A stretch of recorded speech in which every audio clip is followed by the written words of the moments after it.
O termo poder no Brasil pode facilmente corresponder ao órgão que desenvolve o poder político.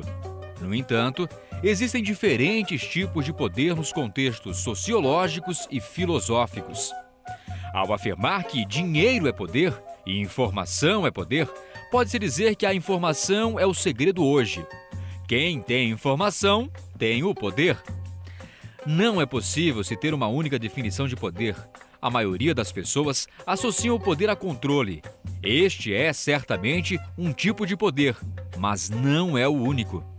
No Brasil, muitos confundem o poder que vem do cargo que ocupam com um poder próprio. Podemos dizer que é também sinal da ignorância que essa pessoa tem em relação ao que os outros pensam dela. No entanto, é preciso reconhecer o poder que vem do sistema.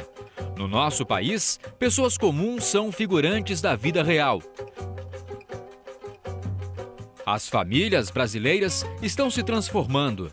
Aquele estereótipo de família tradicional está diminuindo e novos arranjos familiares são cada vez mais comuns no Brasil, como casais sem filhos, mulheres e homens solteiros, casais homossexuais, etc.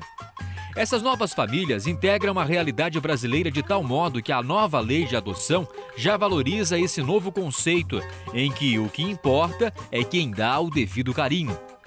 Com uma queda intensa na fecundidade, as famílias brasileiras também estão diminuindo, e isso é observado em todas as regiões do Brasil. O que nos anos 80 era uma média de 4,3 pessoas por família, atualmente, segundo dados do IBGE, a média é de 1,6 filhos por família.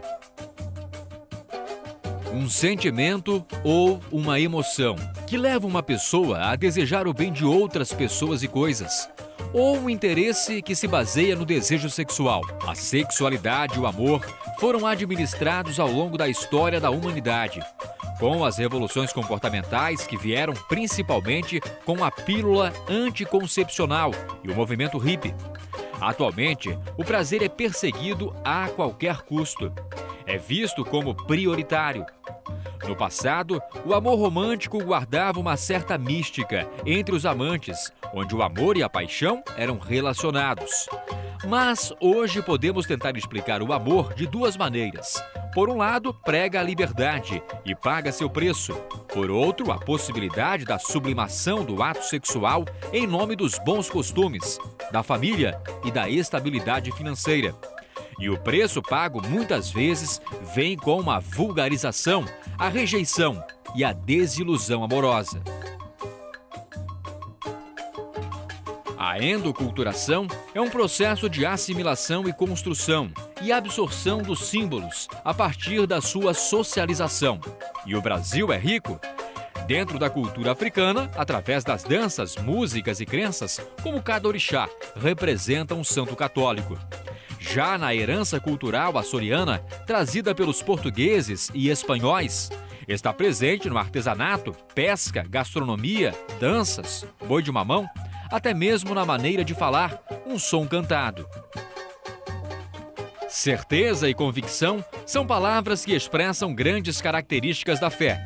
Ela não convive no mesmo ambiente da dúvida e da hesitação.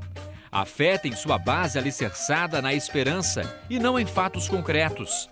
Certeza de coisas que se esperam e a convicção de fatos que se não veem.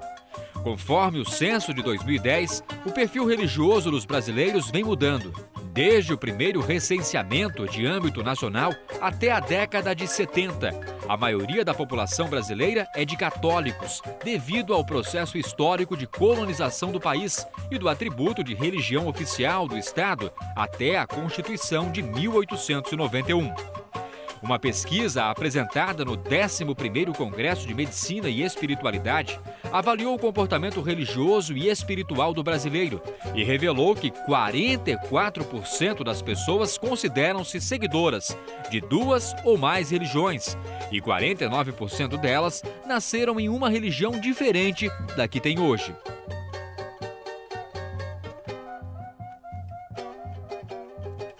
O índio, que o colonizador português encontrou ao chegar ao Brasil, se alimentava de mandioca, palmito, aipim, batata, abóbora, milho, feijão, fava, amendoim, cará, os quais plantava e colhia.